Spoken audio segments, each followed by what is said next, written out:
Have you ever had an Excel file that displays a list when you click the down arrow? If so, it would be really cool if we could create one in our own Excel files. It's very easy to do. Watch this tutorial until the end. First, create a table containing the list that will display as a drop-down list.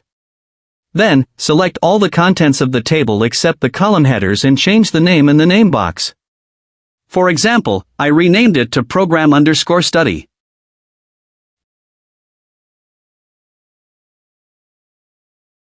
Next, click on the cell where we'll place the drop-down list, then go to the Data menu and select Data Validation. The Data Validation settings will appear. In the Allow section, select List. Then, in the Source section, write the formula. Here, I wrote equals program_study. Then, click OK, and the drop-down list is ready. So, how easy was it? I hope this tutorial is helpful. See you in the next video.